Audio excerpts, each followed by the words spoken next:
Please. We have a quorum amongst us. BJ's on the phone. We're good. Okay. We have a quorum, so we'll go ahead and proceed. I'd like to introduce the members of the board. My name is Larry May. I'm the president. To my left is Brian Benson. He's the vice president. Danny off the left over there as our director at large. We have Chad Andrews, who is the treasurer, and we have BJ Crane, who's on Zoom. She is the secretary. So if you need a secretary question, we can get her up on the Zoom. She can't get away from us. I'd like to, for the members of the board, BJ, I'd like to ask if there's any changes to any of the minutes we've reviewed. No. No changes? No. Could I have a motion that we would ratify those minutes, please? Motion. Okay. Motion. Second. I say second. All in favor, say aye. Aye. Opposed? So that ratifications will carry. We'll move on to the next agenda item, approval and ratification of the actions of the board. Do we have any changes to those on the agenda? No changes. And we'll have to probably try to be as much as real time as we can with BJ. If she has any comments or stuff. Yeah, there's no changes. Our way, if you would, please.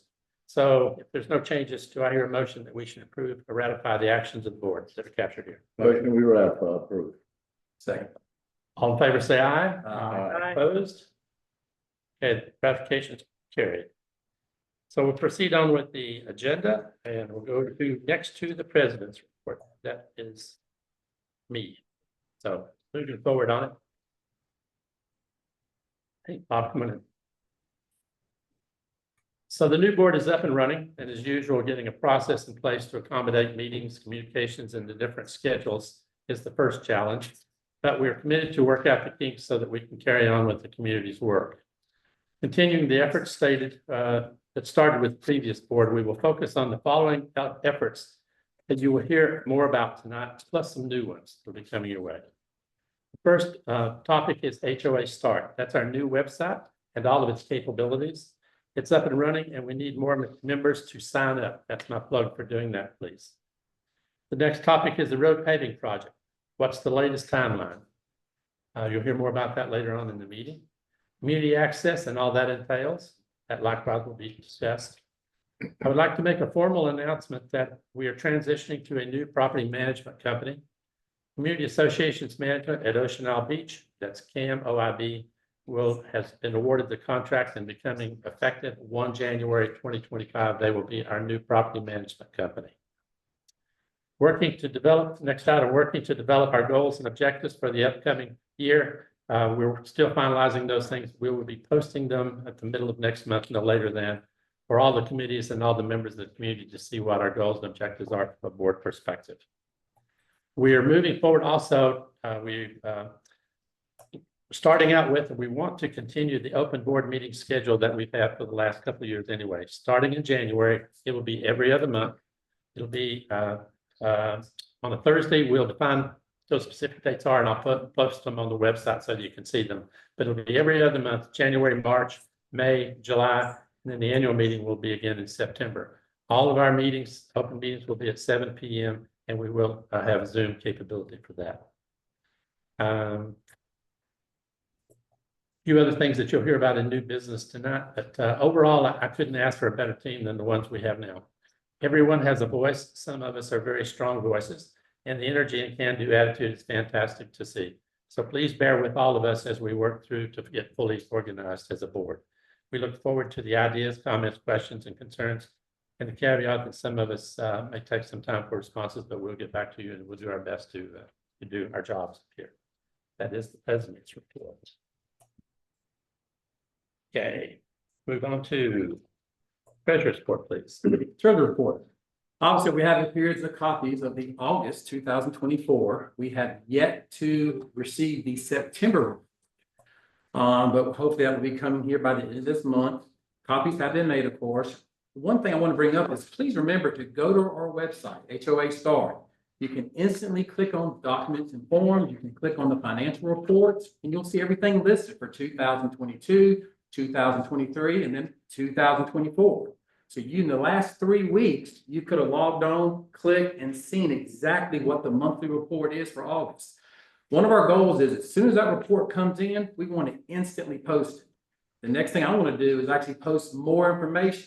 So that way you're not having to worry about coming here and waiting for a piece of paper to grab. Everything can be instantly seen 24/7 on the website way before the meeting.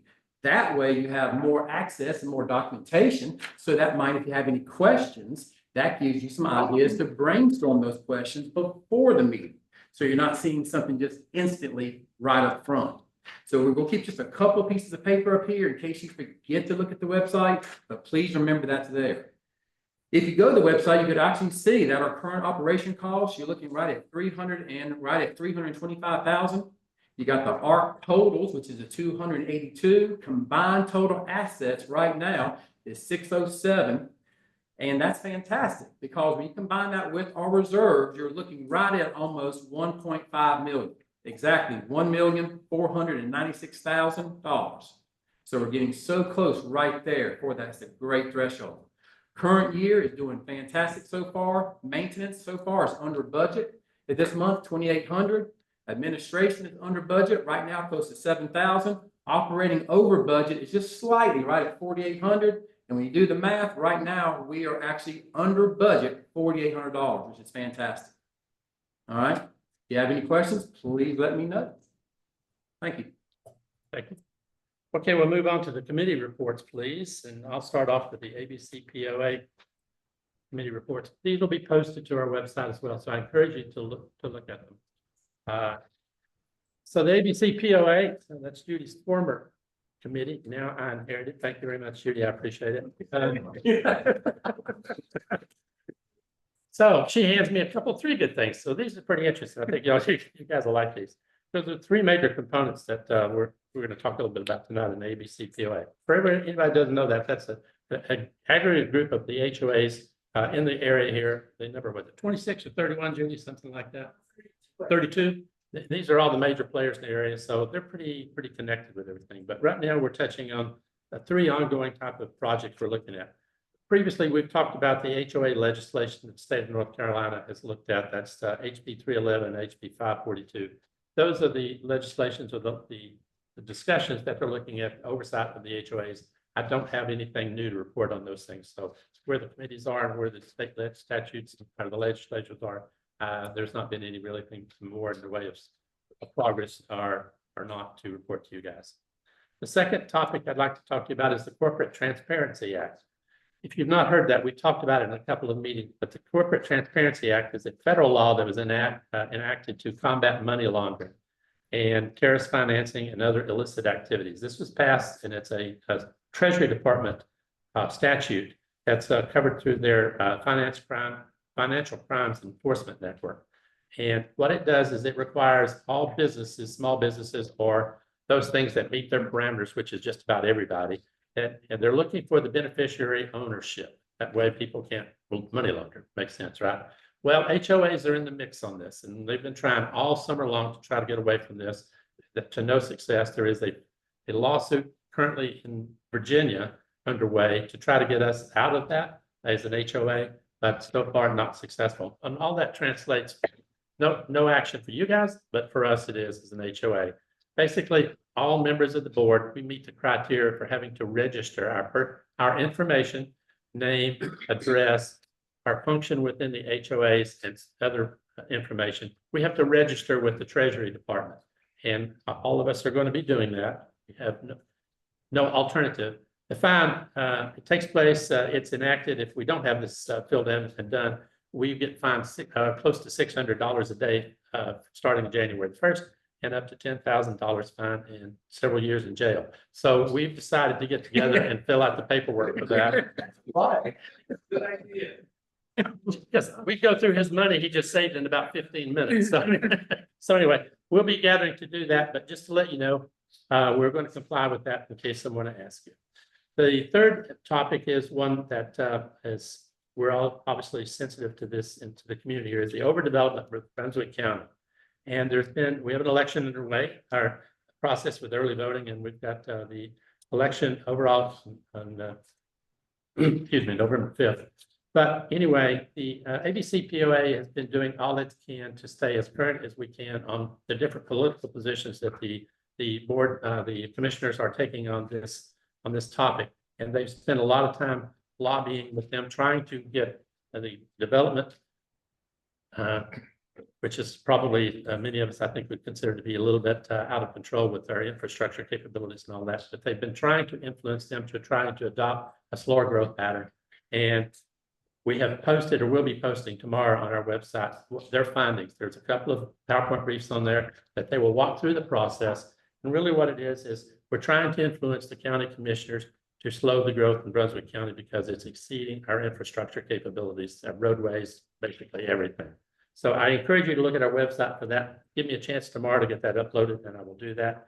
But, and then what you'll do is you'll find information and you'll be able to, if you decide to use any of that, use it in your voting process. I will tell you that there's a lot of discussion on the Unified Development Ordinance, and this has been another key focus of the ABC POA. And they've been monitoring that. That's basically the legal document that provides guidelines to all the developers in the county. They've been working on that, and they've actually started the blueprint on that back in 2020, and it was approved in 2023. But after 2 years, there's been no progress through the county to get that new document adopted. So basically, the document that provides guidelines having to do with development has been tabled until it still is. So anyway, I encourage you to take a look at that, look to see what the different commissioners, what their positions are on these things, and how you consider development in the community, whether it's be over, whether it be excessive or not. Use that as you cast your votes and vote for them. Let's see. None, and that's it for me. So we'll go ahead and we go to the R.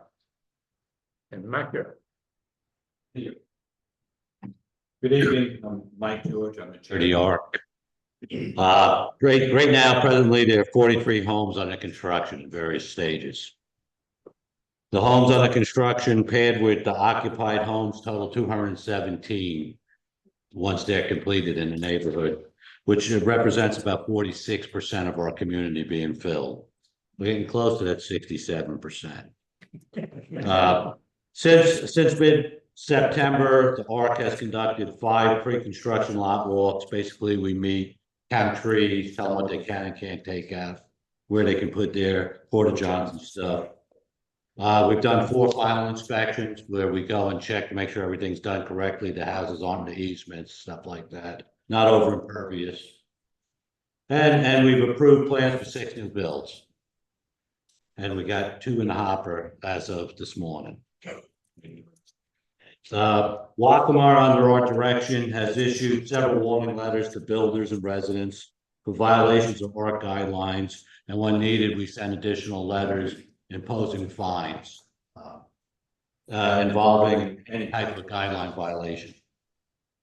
Any questions? Any answers? I could use answers. Thank you. Thanks, Mike. Let's stop Charlie there.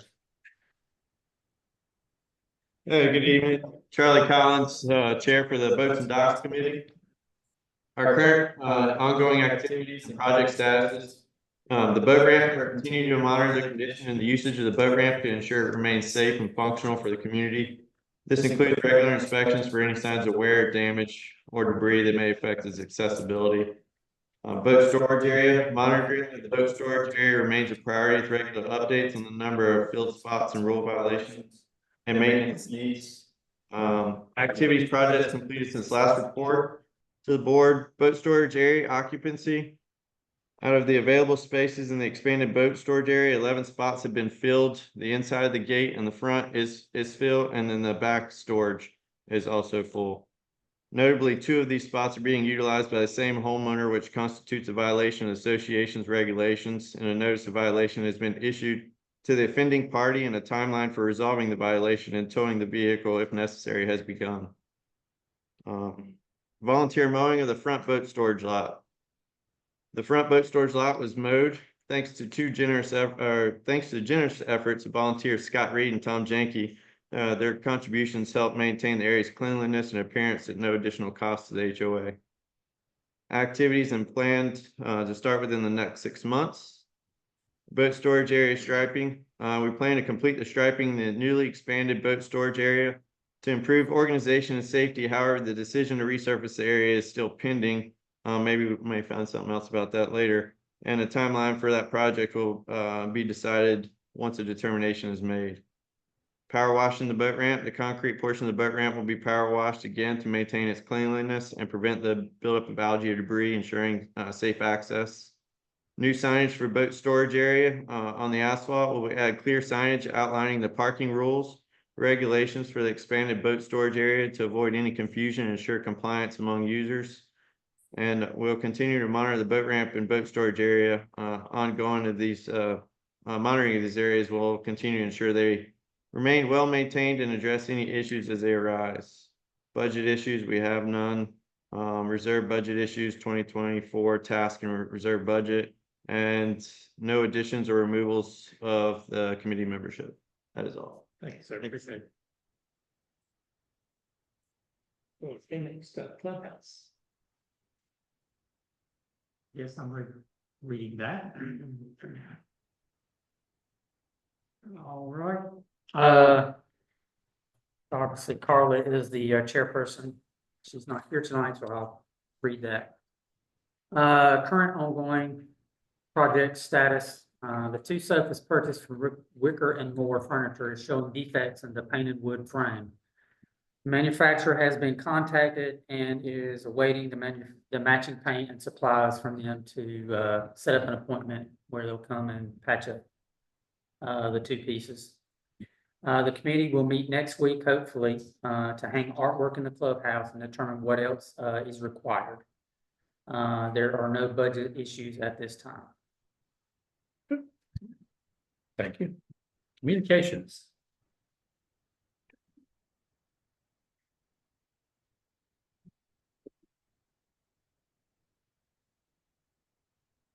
Hello, I'm presenting on behalf of Bert Weiner.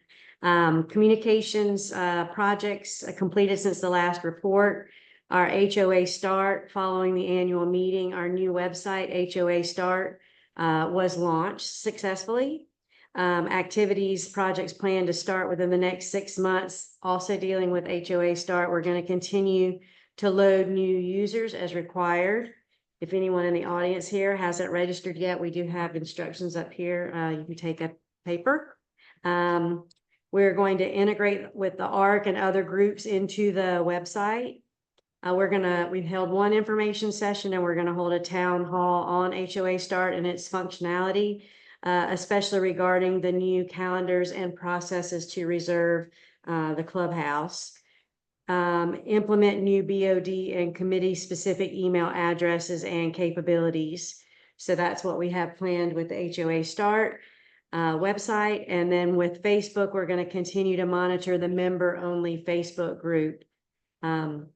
Budget issues, no current operating budget issues, none, and no reserve budget issues, and committee purpose membership changes, none. Great. Any questions? Okay, thank you. FPC.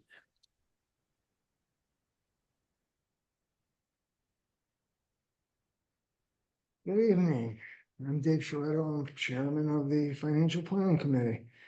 We're about to complete 2024 reserve listing. We're waiting for one number, which I was told tonight that we're going to get in due course. So we should be able to finalize the 2024 reserve listing before we begin the task of scrubbing 2025.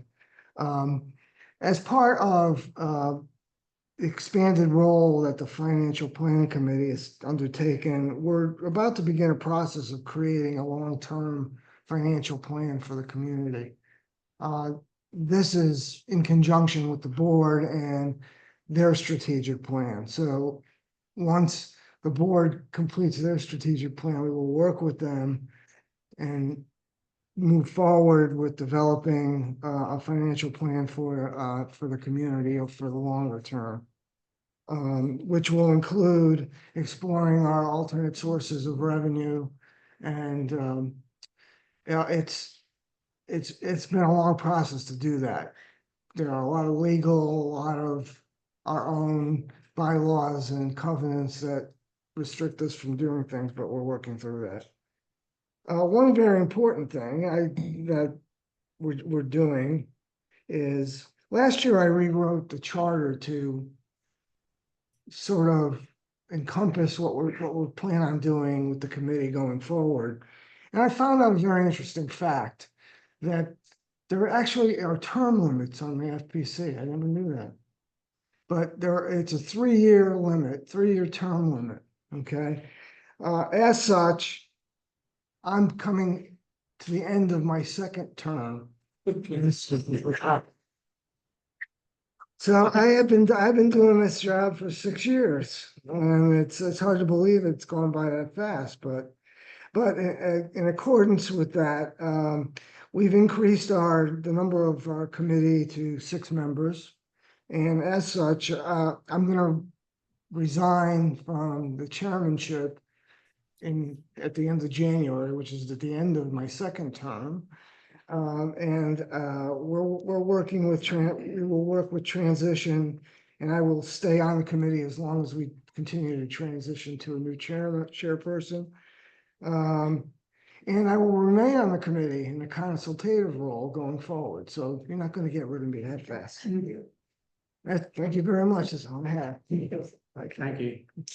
Just so you know, we accepted that on grounds that he would have to stay on some sort of advisory position. Otherwise, we would accept it. We'd automatically vote in for a third term. He had a seizure about that. Okay, ground committee. All right, Mike Weddle says his hellos and tells us not being here, he's recovering from a bench order. They left today, and he also has a back problem that really was the reason he couldn't get here, but he sends greetings.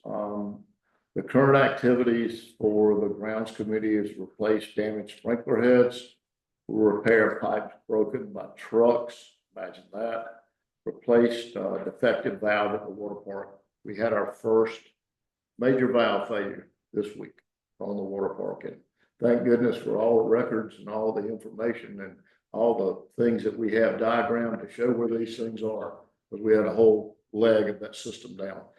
And I just want to say this, if you looked around and noticed, our grass looks the best it's ever looked that I can remember. And Mike's totally responsible for that. He has been all over that. So if you see him, thank him, please. Activities and projects completed since the last board. New fall color planted at the entrances. Hope everyone's noticed that. Mr. Justice, you'll love this. The weir has been cleaned. The dam has actually been mowed and cleaned, and you can actually see the water from the road as you come through now. Yeah. And in addition to that, Bill, just so you know, if it's in your report, we are actually accepting bids right now for a safety ramp to be able to get better access to that for you guys, instead of having to bounce the rocks. Okay. Activities project plans to start within 6 months, none. Current operating budget issues, none. Reserve budget issues, none. And no members added, but he would welcome anyone that would love to help him serve with grants. Thank you, Danny. I appreciate it. Member orientation, Judy. Hello, I'm Judy George. I'm co-chair, member welcome.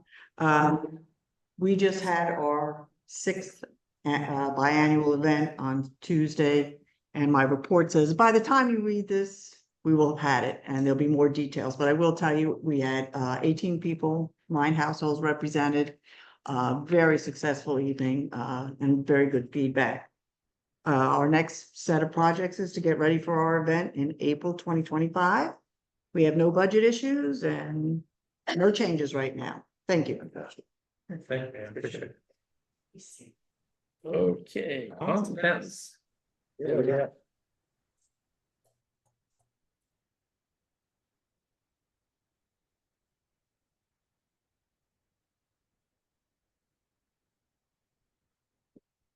Good evening, everyone. I'm Bill Justice, the Chair of the Ponds and Fountains Committee.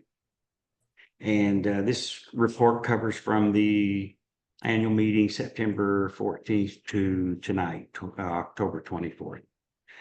Ongoing activities, we have no current projects in place right now. We do have the routine bi-monthly maintenance being performed and scheduled by our contractor from Total Lake Care. They apply the algicide and the dyes and whatever chemicals as needed to the lakes. The lakes have all been looking pretty clear and pretty good so far with this lack of rain and levels going up and down. We'll see if that can last. Activities since the last report, all ongoing activities have been completed and no new projects have been started. Activities planned to start within the next 6 months. One of the functions of the Lake Committee, Ponds and Fountains Committee, is to return all the clocks and timers on the fountain pumps and the lights to the Eastern Standard Time, and we'll be doing that within the next week or so. I think daylight savings time is on Sunday, the 3rd, November 3rd, so we'll have it done before then. And we do appreciate the grounds We heard, on that. we heard. You heard it. I appreciate that. And the other perimeters are, we should probably get together or have a discussion with yourself, Mike, and about if we can get on schedule. A couple of lakes, particularly over at Osprey near the peninsula. There's some mowing that's overdue there on those years and first. Okay. And then I have a project that's on here. It's my project, and I've just been pushing it out because of the other repairs and maintenance jobs. And I give myself a goal to complete this by the end of the year, is to try to determine if the auto level system over at the Cardinal Lake can be repaired or recovered in some fashion. Right now it's manual control. We have 3 ponds with pumps on them to keep the levels up. 2 have manual control, and 1 is automatic. So we're going to try to get the second one on automatic. It's got the equipment there. We just have to troubleshoot it and find out how to get it working. And my last item is to get access to the weir, which now we get those quotes and we're on it, get that thing going. And there's no current operating budget issues or no reserve budget issues. And I'd like to just mention we did have welcome our new committee member, Mr. Bob Gray, and he will be assisting Jim McGowan and I in the Ponds and Fountains.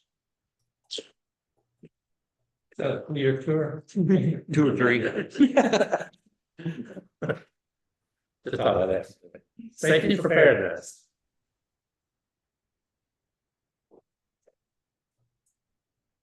Okay. I'm Bob Wilson. I'm co-chair of Safety and Preparedness along with Leanna Winslow. And current activities include, believe it or not, hurricane preparedness. Can't start too soon. We just got through with the season. We're not even through with the season yet, and we're starting on next season. There will be a town hall for Community Watch to be arranged. And we are working with the Community Watch group as a subset of safety and preparedness at this point in time. We're also working on road safety, speeding, and stop signs, and that is an ongoing project. Let me just put it that way. Activities, projects completed since last report. Community Watch, of course, has been brought up to speed, and we have members, and they have been going out and visiting homes. And we have purchased first aid kits. We have 6 medium kits, and we have 1 mass trauma kit for the association now. So if something does happen, we will have some first aid kits. Activities, projects planned start within the next 6 months. we have the identification of 2 new members, which I'll announce in a minute, and a possible 3rd member. There will be a town hall for hurricane preparedness. And a major project is going to be the integration of Community Watch into S&P, Safety and Preparedness, so that we have eyes and ears in the community. This will include training and damage control and processes and interface and integration of the Community Watch folks into S&P, so that if something does happen, we'll have folks that can go out into the community and say that we have injured folks at this address. These folks have left. We have those folks that are just fine, and so on. And that information will be then sent to the county emergency services. And we have established good relationships with the fire department and the county in terms of that. We will be putting all of this in flow charts and the overlapping responsibilities. And we're going to see if we can streamline it as much as possible, because if something does happen, we need to move quickly. We will also be working with the county to offer first aid classes to anybody that wants them. Budget issues, none. Reserve issues, none. And we have Frank Reyes and Michael Walmart as new members of the committee. And I wish to invite and welcome them to the committee. And unfortunately, we have a resignation, Jim Lunsford, who has been a committee member, and I want to give him a round of applause because he's done. But his responsibilities within the association have preempted ours, and I understand that completely. So, any questions? Working to keep you all safe. Social committee. Such a lot over there. I'm Bonnie Fielder. I'm standing in for Carla. She's been at the voting booths all week, so. So our ongoing is, we continue to meet, every second Tuesday of the month. Our activities completed since our last report to the board. We finalized the plans for the Make-A-Wish project. And this year we're gonna have 4 families for the Christmas tree, star tree this year. So everybody is encouraged to participate in that. There'll be flyers that go out to let you know when the tree's up. Beth gave the social committee presentation at the new members orientation on the 22nd.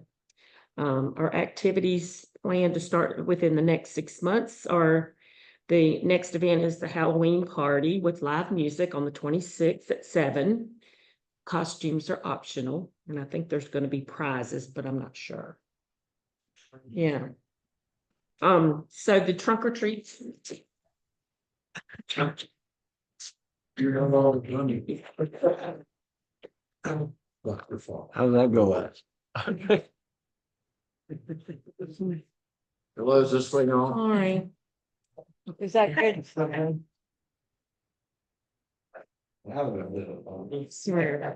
Let me shirt go, by the way. It's okay, we'll see you. Looks good. Okay, the trunk or treat starts at 6 and it'll run till 7 o'clock. So make sure the kids come, and if anybody wants to participate in that, they can decorate their car or golf cart, and we're gonna have candy and all that stuff for all the children.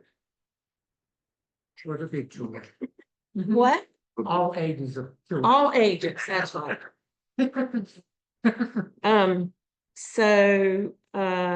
The Harvest Soup Day and Trivia Night is going to be the 16th of November at 6.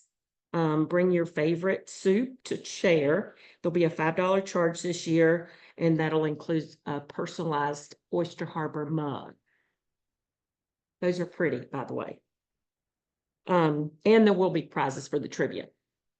The community decorating and lunch is Monday, December the 2nd at 11 o'clock in conjunction with the structures and committee. Holiday party and cookie exchange will be December 7th at 4, followed by the Christmas golf cart parade. New Year's Eve party will be December 31st at 7. And I don't think it's gonna run till midnight this year. They're gonna do a different take on that. So everybody can get to bed. 7 to 8:30.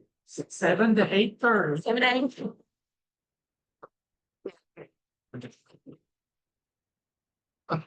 So we have no budget issues, and the social committee cash on hand is $512.18.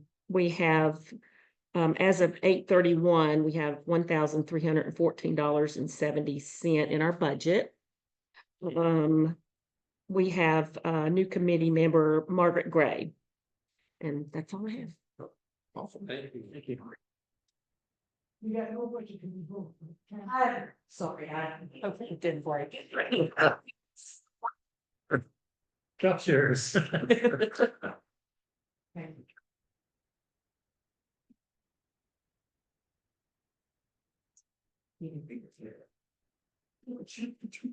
Good evening, everybody. I'm John Champlin. I'm going to give the structures report this evening. I notice I have more senior moments now, and my latest one is I forgot to bring my reading glasses.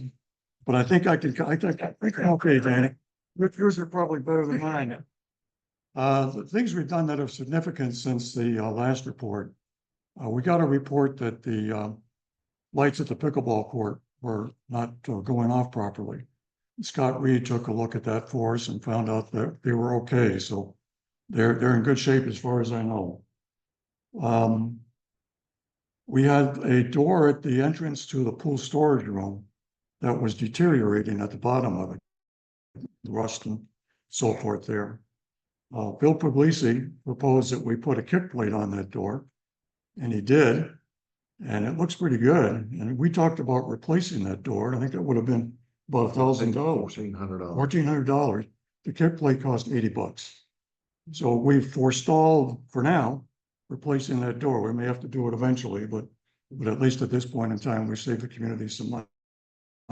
One of our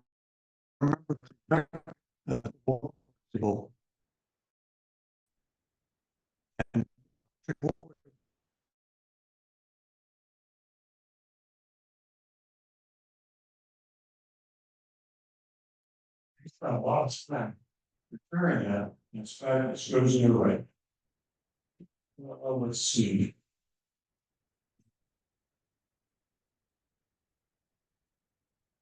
Sure.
And post-construction.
email portion of it and the ability to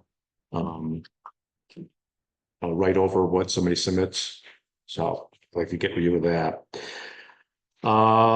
Between September 14th and through today, we've processed 12 applications for exterior home improvements, 4 event for home painting, 5 tree removals, 1 roof replacement, 1 freestanding deck, and 1 for shutters. And we had 1 fence application rescinded by a homeowner.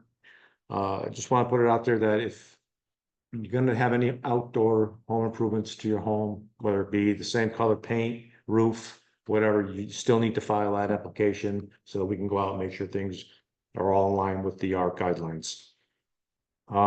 Since July 1st, when this committee came into conception here, we processed 33 applications. 18 have had their final inspection, and 15 are awaiting notification to have their final inspection. Next 6 months, our plans, one of the things we like to do is get with the newcomers when they come in for their orientation and basically explained some of the guidelines and things that they should understand coming into our community and what's expected and what can and cannot be done. So there's less confusion. And we'd also like to add and welcome Bob Swift and, Larry Haig's not here. There are 2 new members to our committee. That brings us to our targeted number of 5. And we have no budget and we have no reserve budgets. And that's it. Awesome. All right. Thank you, sir. Okay, we're going to proceed to unfinished business leads. First one is update on the road paving project. Thanks. Well, I don't know what I would have told you unless last Friday happened in a hurry.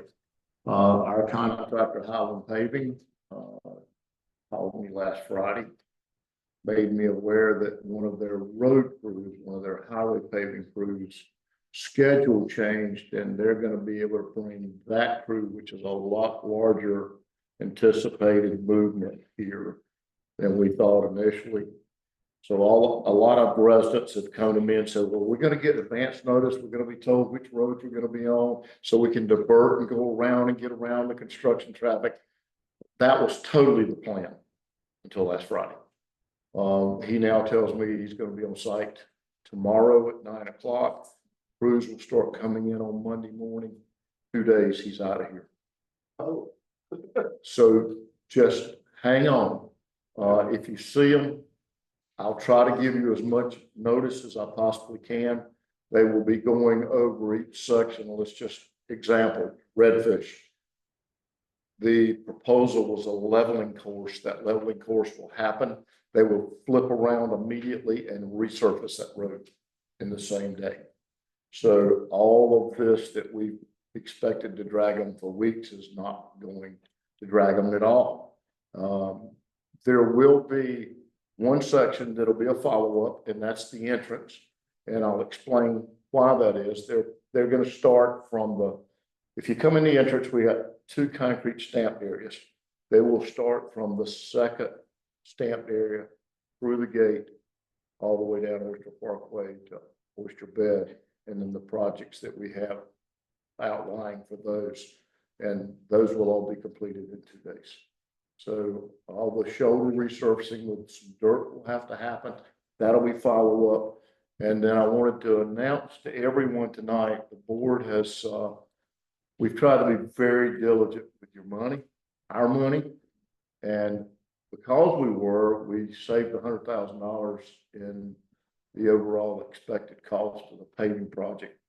So we decided to address the entrance of this community because it's been a problem for a long time. If John Iden was here, bless his heart, the John Iden post has been destroyed. We had to finally move it.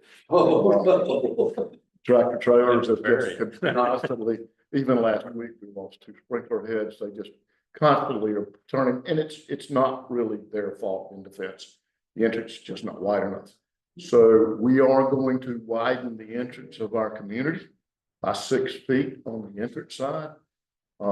We are going to be relocating our planter beds on the center portion, and I hope everyone's going to be ecstatic. We're going to put curbing. You will have concrete curbing entering this community on every entrance and exit moving forward, including the planting area in the center area, which will, and it will be stout curbing. It's not something that they will bounce away from. So with that cost is going to be an additional $30,000 that we felt that the community needed. And so that will be happening. Our guess is for that is it'll happen in November. We didn't, originally we wanted them to go together, but the entrance is a total different element than the paving and resurfacing. And the contractors agreed to work with the subcontractor who was the concrete curbing instance, and they do work together as teams quite often. So I hope everyone will be as excited as we are that this is really going to change the dynamics of the entrance of this community. Quick question. Absolutely. Like for instance, when they're gonna do like healing water, will it be acceptable for us to like park on the side street? So if I have to go to work, I can get out the You street. have to call in sick. Yeah. There'll be things that I know that I'm gonna have to latch into to be in touch with. I'm gonna try to communicate to you the best I can, but the answer to your question is yes. We're gonna have to be flexible to get through this, and just, we did this in cooler weather. Cooler heads will prevail. Please bear with us, but the good news is it won't be for a lengthy process. It'll happen very quickly. But the answer is yes. Yeah, I mean, I have to even park down here by the clubhouse and walk down here if I got to. We realize that we'll have to do that. Sure. Okay. Marty? Yes, Mark. Are they just one Oh, road? yeah. No, Hang on. Are they gonna fix the road? yes, that's the leveling course that comes in first. How do you know that it's not a separated pipe underneath? We've already had them all checked. Okay. Okay? Hey, Daniel, one real quick question. Yes. What about, people building houses, like, if the house being constructed in the harbor? You gonna tell them 2 days, get in here, We need to get something out to the all the builders, get them notice out so that. Yeah, we're gonna have to notify them, Mike, and I hope to have a better picture of this tomorrow. I'm meeting the contractor at 9 o'clock in the morning. And after he and his team ride the community, I'm going with them.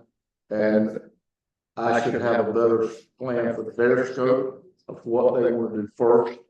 And then we will identify the streets. It may be that someone building on Eagle Crest may have to use Redfish because Oyster Harbor Parkway is being paved. That's the kind of communication I hope to get quickly. We'll have to get notification out to the builders, and I realize I didn't expect it to happen this quick. I've been saying September, October, and they're gonna make me a truth teller. They're gonna finish it in October.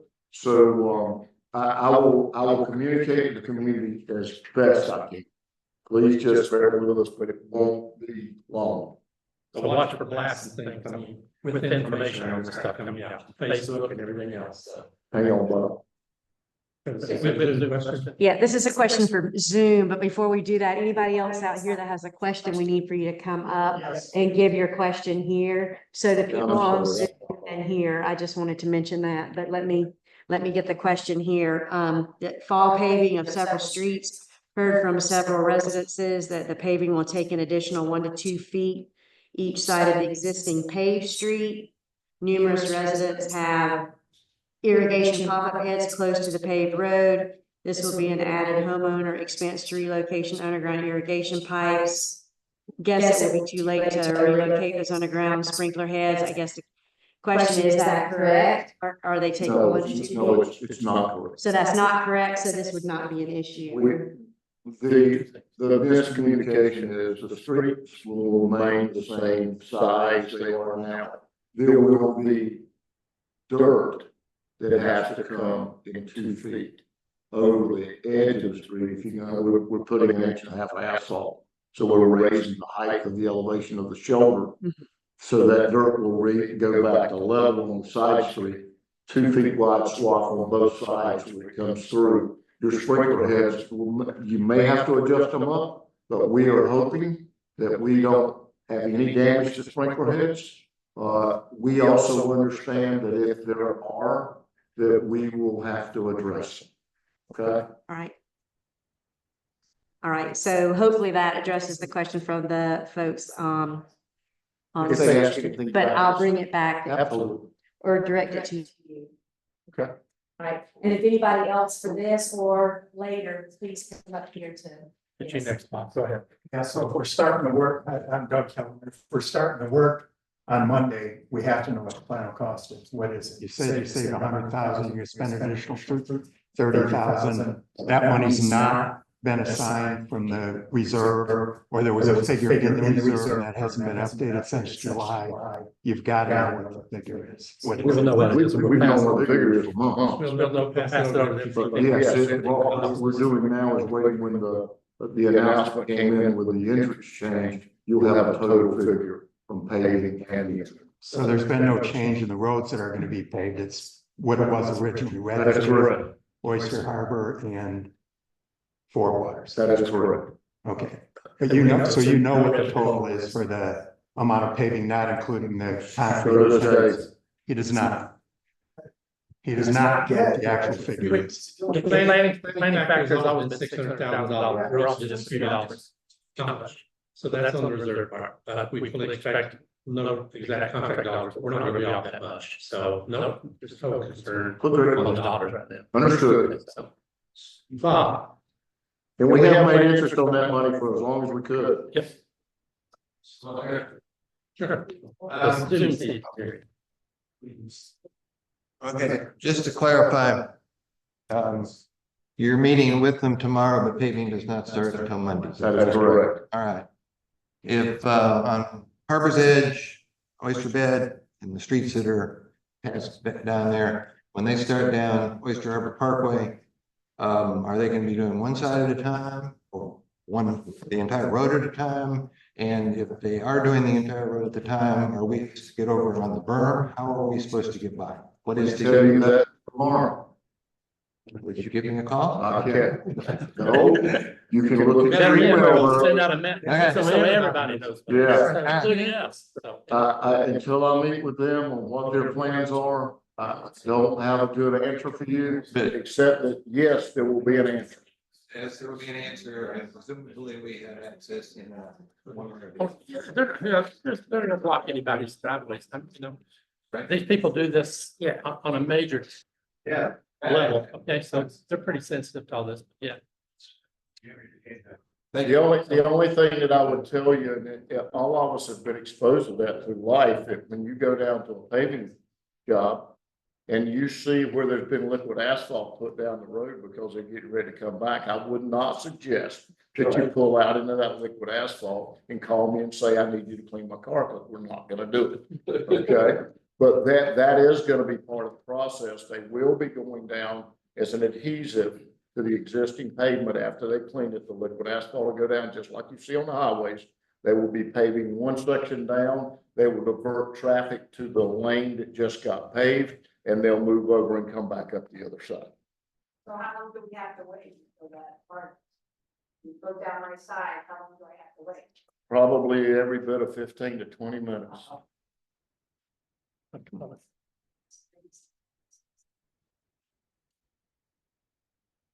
I'm Joanne Schiavone, and this, I'm sure many people wonder. The roads have been in need of fixing for quite a while, and with all of the construction that's going on, all those trucks that go down Redfish and Oyster Harbor, why now? You want me to wait? You have no roads? Well, what's gonna happen when the trucks Same start thing going happens. down? How we drive every day. Have we considered a road fee for the builders? That's not supposed to be done because of the arcs, but a lot of things being done. So just And a I question. understand, we've had that question several times. I know. We tried to address it as Thanks, Joanne. clearly as we can, and Joanne, your point is absolutely correct. We've got a lot of construction, and we're gonna have a lot more through the next 4 to 5 years. Our concern and the board's thought was that if we prolong this, it's gonna cost us 3 times the money because of the damage that we're gonna have to deal with. If we don't address it now, our costs are just gonna go up. Thanks, Danny, appreciate it. Just a thought, maybe, Go on, please, so the Zoom folks can read.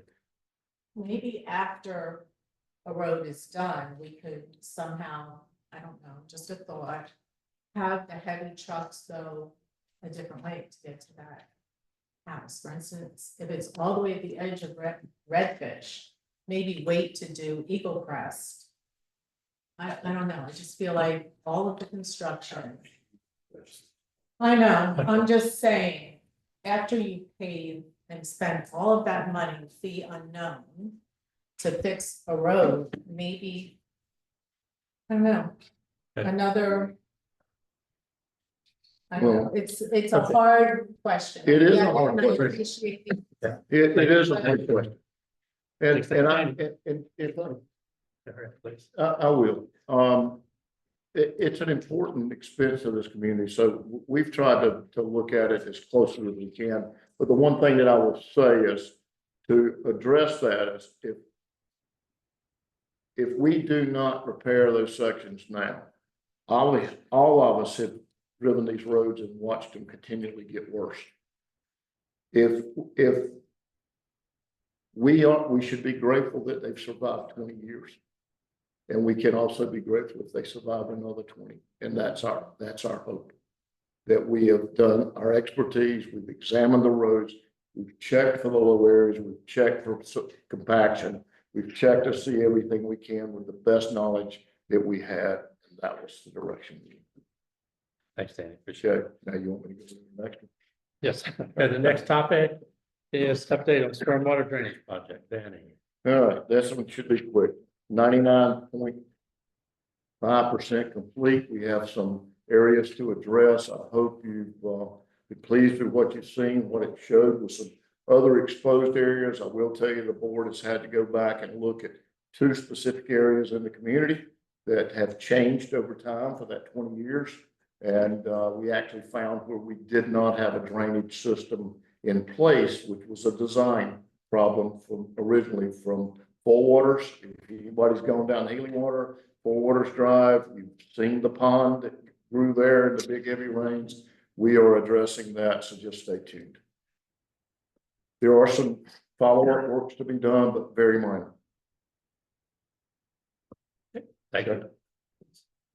Okay, update on community access project. Okay, with access, obviously you can see we have been very busy for the last 6 weeks with the access, and it's been kind of very much interesting, but great success. Currently, to date, we are over 220 validations of residents, property owners here, which is fantastic. So almost everybody inside living here, plus we have so many residents who are out of Maryland, Pennsylvania, Ohio, other parts of South Carolina, North Carolina. We've documented with everything. And so we've really been running with nonstop 7 days a week. So we're really happy. As many of you know, you came up to actually sit down and go over things. There were so many duplicate cards with the same numbers. We had so many lost cards that were never deactivated from years and years ago, but they were still registered. We had so many people who had 4 and 5 digit codes, even though they sold their properties years ago. We had builders that still had access codes, even though they were no longer doing construction here on Oyster Harbor for the last couple of years. One thing just so unique is we had one person that obviously was a resident here and they had a code. And they got their code from their real estate agent. Of course, I called the real estate agent and I said, well, how did you get the code? Well, it's the code that the builder gave me. So when I typed in that code, the code is actually registered to one of our out parcel people. So it's kind of unique how the whole thing goes through, but it's been a great learning experience. So currently we are still working with all residents. This week, we had a resident on Tuesday contact us. They live here, but they had no idea about the whole entire access that's been going on for the last 6 weeks. So obviously we're going face to face, meeting with them, getting information documented and so on. We got a call today. Same thing, a resident living here had no idea about access. So I have to ask everybody, to please talk to your next door neighbors, talk to your friends in the neighborhood. Please ask them, did you get everything registered? Because we're really trying to stay up to date. Currently, we're working again, confirming all the out parcels. We're getting ready to start with all the contractors. And our goal is to have everything pretty much in place by the middle of November, towards the end of November. At that point, we're going to sit down and really start to brainstorm some access codes to see, do we need to change some codes? There's so many residents that don't have access codes to get in. And then, of course, we have other residents that have 2, some of them have 3 access codes to get in. Do we need to really think about things like that? And that's kind of in our next agenda. But so far, everything is being run up to date. It's keeping us busy 7 days a week, but so far it's been a great success. Judy. Hi. Judy Jordan, I just have a quick question because we registered all our things and then Mike went through the back gate and his fob didn't work and I emailed Jim and Jim said they were working on it. So do the Right. fobs work at the back gate now? They do now. Okay. Now, that was not, The receiver. yeah, But yeah, The receiver or the receiver on the gate was not allowed accepting the code for the code. okay. We shot the jukebox. and that did the same thing for me. I tried one time with my fob and it didn't work, but the very next day it did work. So obviously it was faulting out. Well, I haven't gone back after. I'll just also caveat too, we've learned a lot too, because the software package actually captures not just the fob, not just the code, but it captures if you plug in, you put in your code, and you'd be surprised how many folks have had problems. And when you get to looking at it, they punch too many numbers in, or they have the numbers backwards in those things. So they're very sensitive. So you got to be careful. And you got to be very careful when you punch in those codes and do it the correct way. And just so you know, we actually have camera system on the back kiosk now. We never did before, but we do now. Is there a practical way for residents to get a temporary code? I know vendors can call us if we're home and whatever, but if I'm out of town and I'm at a funeral or this or that, if I've got a painter gonna come to my house, is there a code that somebody can use for like 48 hours and then it goes away? Yes. We're good. That's something that we gonna can be put in coming out, place. yes. That's easy. Okay. So it's just like your cards. You have a card that you found. Let's say, and we've had this with a couple of people. All of a sudden, when they came up, they had on the database, they had like 9 cards, but they only came up with 4. Obviously, cards have been broken in the past and things of that nature. They were just never deactivated. So we're going through and deactivating. At the same time, I just got a call yesterday that somebody found one of those cards. It was in a drawer hidden. I logged on and reactivated that card instantly. So that type of things can easily be done. You have a contractor coming in, you're out of town for 2 weeks, all of these examples. We can easily at that point set up an exact code that you can give to that person, and then we can actually put a termination date to where that code is only active, for example, 2 weeks.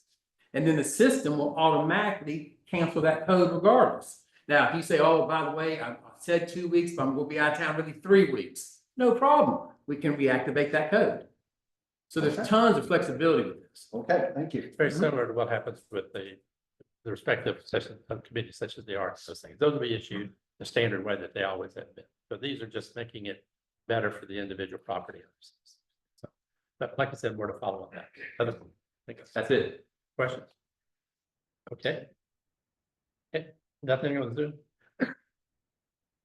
Okay, new business, Brunswick County Public Access Hearing, Daniel, you want that, sir? Okay, so that was Monday night and, So for no one that knows what we're talking about, has everybody seen the little sign over here? I'm gonna try to Okay, explain it. all right. I'll do my best, but you Well, I just saw some blank books, so I just wondered. That's okay. So we had sent an email out trying to explain to the community what the signs were about, that were at the sidewalk and at the end of the water park.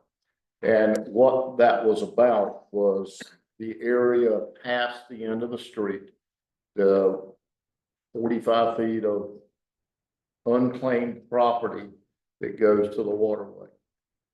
When we learned in the process, and I can probably explain it better because my daughter and my son-in-law, you know, they're the residents beside us. Chris and Lauren Smith. And then when they surveyed the purchase of their property, all this started coming up, and the surveyor came back to me and said, Danny, are you aware that Oyster Harbor's boat ramp is 15 feet over the property line? And at the time, I said no, and this was the old board. I brought it to the board's attention, and I said, but Lauren and Chris want to correct both sides and are willing to share that with Oyster Harbor. So the property was going to be split 50-50, which corrected the issue of the boat ramp, and it corrected a problem that they were having with drug paraphernalia, bad behavior of individuals down at the end of the street, a lot of trash, people, believing it or not, just walking through the yard, getting on the kids' swings. It was a real safety concern for them, and then it was a big issue for us. One thing we were able to do is we got no parking signs in place, and everyone, I hope, has seen that come up, and the county and the state DOT is enforcing that. And they were the ones that were instrumental in getting that done. So let me fast forward to last Monday night. The hearing was held. Larry came to represent Oyster Harbor, and I was there, as well as my son-in-law, to represent their part. What has happened is nothing changed. It was decided that it was a legal matter between Oyster Harbor, the Smith family, and the Bellamy's. The Bellamy's, two members of that family decided to show up, brought an attorney in the 11th hour, claimed that that land was theirs. Even though you go to look at GIS and or any other plat for the last 45, 50 years, there's no ownership. The county shows no ownership. The very, very frustrating and very disappointing. I'm just going to tell you, this is my opinion, so it's not the board's opinion, but it's my opinion that it was a selfish act, that we could have straightened out Oyster Harbor's issues, and the safety of my grandchildren and my family could have been achieved as well, and no one got hurt. There was no damage to anyone. If you've walked down there recently, you're going to go through the briars and the thickets and the trees and the bushes to try to walk to the water. Anything that you did to the left of that, you're trespassing on private property. That land that's cleared still actually belongs to my son-in-law and my daughter. So we were trying to do in the best interest of protecting the community and the safety for this community, and not having any problems that if we were to have a storm and lost the boat ramp, we would have a major problem to try to build it back and repair it. So that was the reason that Oyster Harbor pushed forward on trying to get it corrected. I will tell you updates that, and why I said that nothing's changed. There is no constant pressure on us as a community or them, that it was still designated as a private access. The question that will remain moving forward is who owns it? By legal rights, Oyster Harbor, when a road is abandoned, only the two adjoining property owners, which are the Smiths and Oyster Harbor, have any right of claim for that property. The Bellamy family was coming up and trying to claim that it was a dedicated property from their family 3 generations back. There's only one problem with their claim. There's no proof. There's never anything been done in writing. There's never anything been put out as a legal description. There is absolutely nothing, nothing, no recording back to 1929, nothing. No taxes were paid. No tax has been paid in 31 years. And both sides been taking care of it, but to me, that's eminent domain. And you are 100% correct with your statement. It's just going to be a legal battle, and I will just tell you that the board is going to do the best to represent the community, because it's a big deal for this community. And I can assure you that my son-in-law can confirm with me that he just talked with his attorney today, and they're going to proceed on. They're going to push it and challenge it. The attorney felt that they were totally within their rights to do that, that the claim was bogus, And, it's just selfishness and greed. That's all I can tell you. They want somebody to pay them for it. That's all it's about. And so I was hoping to tell you that we are in a great place, in a great position. I hope to tell you that another time, but we are not going to give up on the process. Is that a pretty fair statement? That's You were there. correct. That's correct. Went through the process of a year and a half on this. I'll just add this. This went through the county and the state. The county planners, attorneys, everyone else had been given us a clean bill of health that's pressed through until Monday evening. And then after that, then the commissioners heard this, and if there's any hint of that, they kind of backed away a little bit. So they just basically said, you guys work it out. State of North Carolina approved this a year and a half ago. In the county, so, but anyway, so that's kind of where we are. Oh. And she already done a year and a half. And we just heard about it. It was supposed to proceed until the county commissioner elected to put that up. So that was went through the entire process. But you just said, we've been working on this for a year and a half. No, the county attorneys and those have been working on this. Okay. County attorneys. In have submitted email, Yeah. Yeah. it said, you've been working on this, why? Mhm. And I'm just saying, we should have known. Well, when I say we, talk The about board. the Smiths and the board, previous board over the last year, were made aware that, this was the effort going forward on this, but there was never any kind of conflict or any kind of hint that there was going to be any problem with it. It's an abandoned piece of property.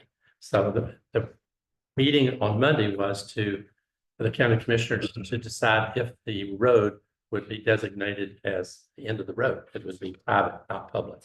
That was the original question. I get it, I'm just saying, it would have been nice to have known what was going on. Okay, thank you. Any other questions? I have a Okay, question. yes. And it's going When I back. come up, please.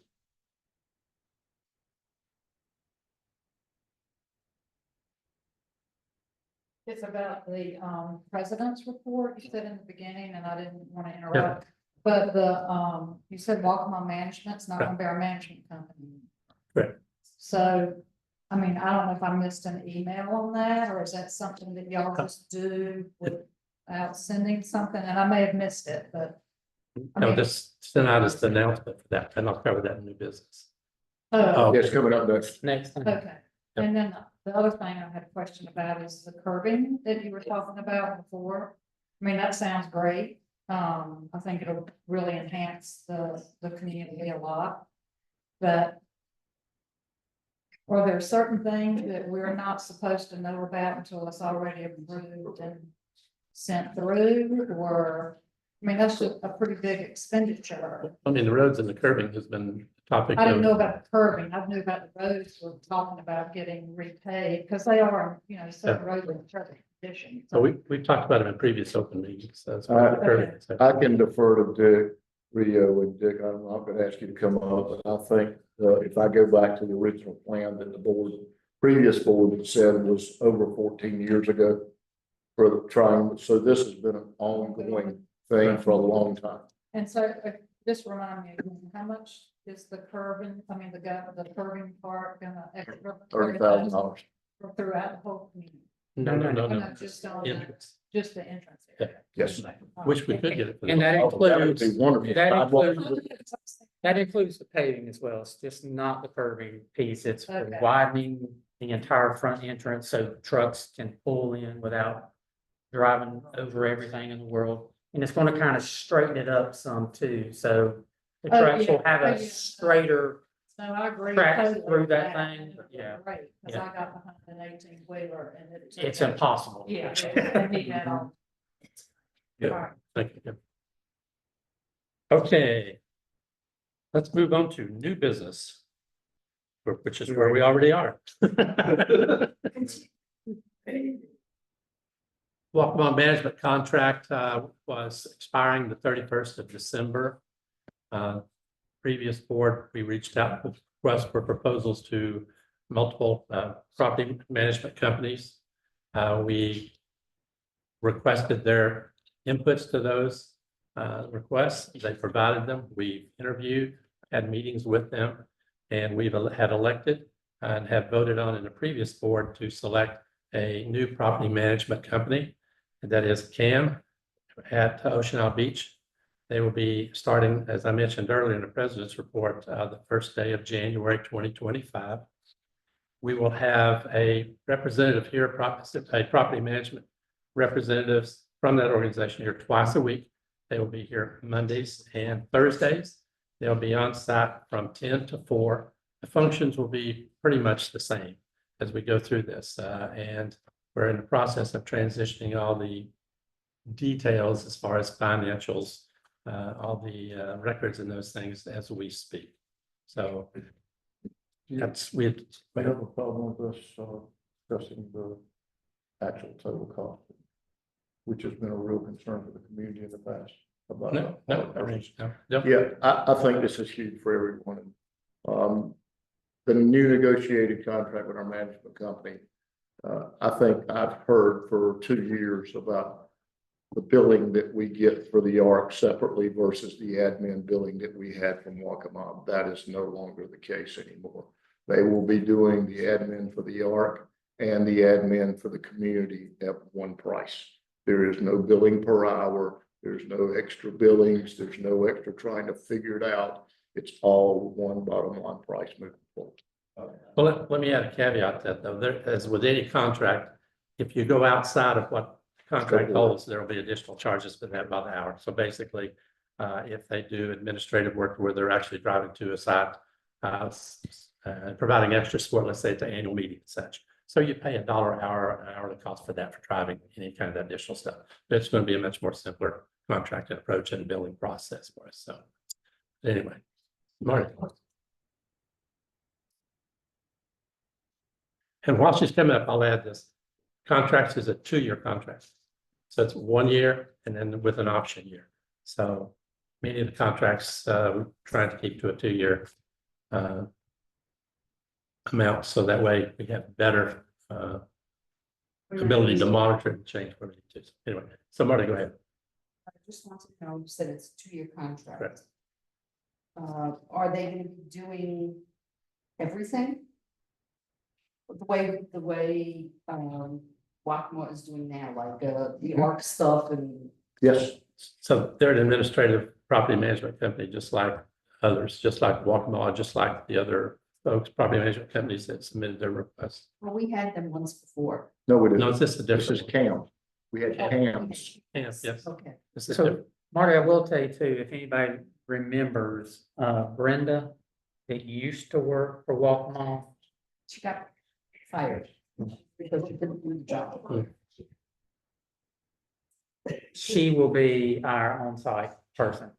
She's a very nice lady. She works with, so she knows how Oyster Harbor, what, She knows the personality. Yeah. She will be, Register. That's what I just. But the expectation, no matter who it is, it's going to be, we have the needs of the community administrative support. And that's all been discussed with them, and our expectations is the contract will be filled and they'll meet our needs, so, which I reasonably they will, so. Always saving a lot of money. That's what you. There we go. That was my question. Depends on when you add up the totals, but they'll be close. So, yeah, it'll be very close to what, we paid it'll be essentially the same, but Waccamaw, with that. But we have a clear understanding of what we're actually paying, which was an issue. Just an example. Waccamaw's contract that proposal that they sent to us was 53 pages long. 53 pages. I mean, you're talking about the fees, hidden fees in different lines. I mean, you had to be a forensic accountant to figure out An attorney. what we were actually paying. Intended. It was written by an attorney. There's a lot of different hidden agenda. but anyway. Judy. That's my question, Marty, yes. Okay. Other questions?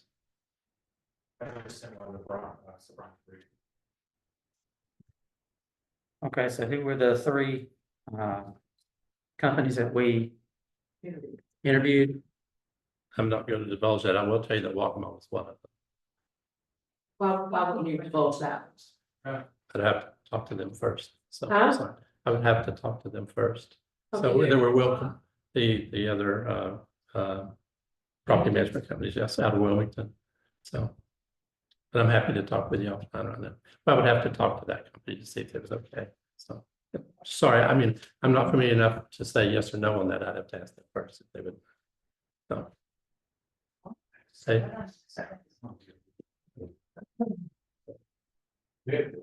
One part of always being an accountant is kind of things keep coming up, actually. The question I have is contractually, what's the time frame to receive financial statements? That's been an issue with Waccamaw for years. They promised that they would turn them, within the same month or within a Within week, 2 weeks. within 2 weeks of the. 2 weeks. Of the 2 end of weeks the by month. the end of the month. So 30 days, we do 2 weeks. That's Not 6 weeks like we are. Currently, it's 6 weeks with Walkable Management. Is that written into the contract? It is not written in the contract, however, that was something that we stressed multiple times with them, and they were actually shocked that it was taking so long to get that. And I did go down and meet with them. Yeah. Since I was new on the board and obviously the treasurer, I wanted to meet with them face to face. And that's one thing they actually promised me, that inside of the 2 week period, they would actually have it, because that's my goal with obviously the new website is as soon as I would receive it, it's instantly going to be posted. You see, so that's really the time. It helps with the whole range of things like budgeting and Sure. Oh, yeah. variance analysis and so forth. So Well, that's the goal, is to make decisions when we don't know. that's right. And that's the goal, is to get it posted as soon as we can, because for the meeting here, every single resident would have access to go and see it. Yeah, that's the main goal, is keep everything over open book. I mean, so that is they do that with all of the other communities that they currently deal with, and they told us over and over again, because we asked over and over again, that there was no reason in the world that we should not have them in 2 weeks. Correct. Which was a big, we just needed to see that. Yeah. We just had to. So to your question earlier, I was just talking with you guys to see if they had any issue with it. So Danny, tell us about the other. Yeah, folks. and I mean, it's not secret. We actually put a lot of feelers out for several other companies. We didn't, we're required to do 3. At its best is the management company out of Wilmington. It was the proposal. We had a proposal from Waccamaw and the one from CAM. And they were all 3 very good quotes, except I would echo Brian's with you would have had to have kept an attorney on retainer to manage the Waccamaw contract. And we really considered them all 3 equally. We tore them apart with the board, looked at everything that we could possibly do, and CAM's came out to be the best for all. I will tell you that each of them, and this includes Waccamaw, we looked at the contract itself, history, since they've obviously been the incumbent here. But we looked at the overall feedback that we've been receiving from the community over a period of time, and issues and those things. And when we went through them, we interviewed all of them, and they met the board actually a couple, 3 times, et cetera. And we asked questions. They presented their package to us. And I'll be honest with you, the Wilmington groups, or Wilmington group in this case, one that sent us the proposal, and it looked great. But cost was a factor here as well. So we had to manage that as well. And that's what the decision went with CAMS. So. Bob. Would you make it as, simple question, would you make it absolutely clear on the website where we send our dues? Because we got. Yes, so we got the annual package, or the annual assessment package coming up. That's a great question. Thank you. I should have said that. The annual assessment package is coming out shortly, and we're going to work that between Waccamaw, because we're in the transition away from them to the new property management company. It'll have to be reflected in that annual assessments package. So. Crazy question, but did the attorney review the contract, our attorney? And we have a new attorney. Oh, you do? We do. Who's the new attorney? It is Workman Law Firm out of Wilmington. They specialize in HOA. They don't want you to say we didn't share with you. We did our due diligence. Yes. And not everybody sent back the request to, by the way. They did. All right, any other questions? About this or anything in general? No. No, so let me just proceed on with the 3 minutes. Thank you. Okay. I'm on a roll. I have a question about the timing of the email notification for this meeting. Okay. And part of my concern was the welcome event we did Tuesday night. Email for this meeting came out Tuesday, the 22nd, the meeting's today. That's basically, it's 2 days notice. Yes. Also, incorrectly, obviously, I thought we had the annual meeting in September, the next meeting would be November. Yes. So I was surprised, but a lot of our new residents have no idea what traditionally we have, and nothing has been posted since the election about. You're correct. Tonight's the first night we've heard when the Yes. meetings were gonna be, and I just have a concern that a 2 day, or even if you counted, it's 3 days today, but that short notice, people need more notice than that. That's fair. So That's on me. Came into my email That's, and no, I got through it all of this extra stuff too. Okay. that's on me. Well, Okay. and That's and on me. also, hold on. So, I mean, everybody taking blame, but here's one of the reasons why we are no longer with Welcome. It is Welcome All's responsibility to send this thing out 2 weeks in advance. Because we did not choose them. Okay, I was gonna say, That's it's good. never been a problem before. Correct. Okay, but I'm just saying in the future. Yeah, and you're correct. you're I just want to, put that out. That's why we had 18 people here and. Yep, Okay. that's absolutely my fault. You know, On that. No, there's all kinds of things that happen in business. Our goal was that they would fulfill their obligation completely to the end of their term and contract. If they would ever be reconsidered for this community in the future, you would think they would want to do that, but that has not been the case. I agree with what you're saying, but I'm just saying, I don't think we're here to lay blame on anybody. Correct. Just the Correct. responsibility is, It is. my question is, in the future, Yes. we will be notified more than 2 days in advance. Yes, Thank you. An agenda is attached. yes. Will be attached.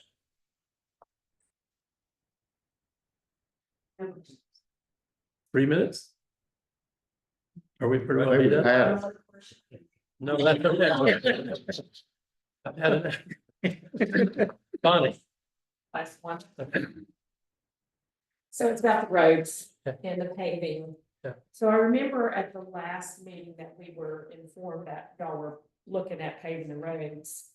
And there were a few questions that came up and wondered about the contract itself. Yeah.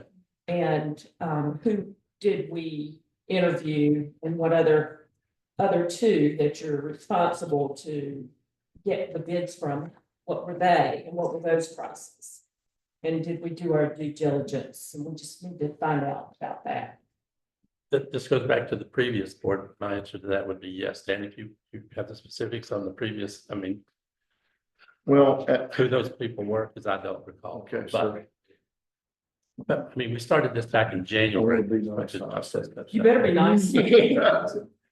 So, and this kind of goes in line with Joanne's question as well. The board is entrusted and voted on by this community to make those contract decisions for the community. Okay, Okay. so when we voted on you to come into this board, we heard you say that it was gonna be some transparency going on that we didn't have before. Right. So I'm not seeing that. I'm just telling you. I'm not seeing that. If we were to take every negotiated contract that goes to this community and try to put it through the 471 property owners to get opinion on that, we'd never get it done. Well, with this amount of money, $600,000. it's a big deal. You got lots of things you can let us know about, not only needs to be the biggest expenditure this community's made in a long time. Yeah. It has to be at the top of this. Okay. I think we discussed the money and the contract at the paving for over a year. So, all she's saying is the community disagrees with what you're saying, that's all she's saying. Okay. The majority of people in here disagree. You just- Okay, thank you. Others? Yeah. So I've got just a quick question. So we got rid of Waccamaw. Well, Got a new firm. in. their contract expired. yes. Liaison with that new firm is somebody that was fired from Waccamaw. Sounds like you're rewarding poor performance. They don't own the company. Sounds like you're rewarding poor performance. Okay, thanks, Gary. Go ahead.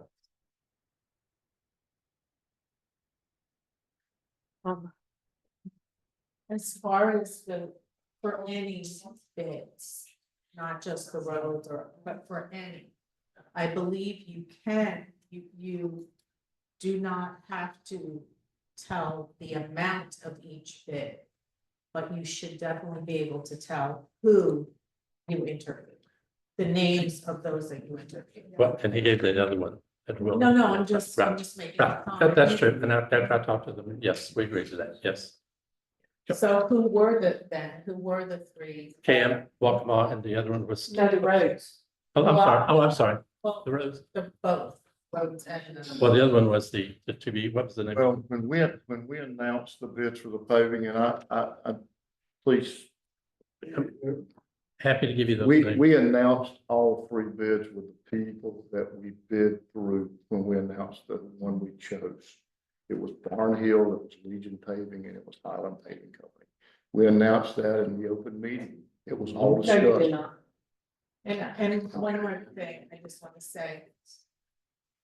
I agree, yes, we did vote for you all to make those decisions for us, but that amount of money. It should be very transparent. We should know, and did you work with the FPC and the amount that did you work with them? We started the budget process, Dave. We started this spring. We had an approximate dollar value. And that was discussed during the budget process even. So that dollar value, as we thought it would be close, and it hasn't been that far off, was brought up.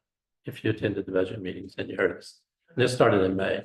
So the dollar value approximate, with the exception of the curbing, that was a later add-on. But the overall paving process, we started back in May, talked about those dollar values, because we talked about the dollars to come out of the reserve. That's where it came from. The numbers changed 3 times. Right. Okay. But it was approximate based on what the paving was going to Based be. on So it was our best Very approximation, specific that's all. It was our based what we knew to be true at the time.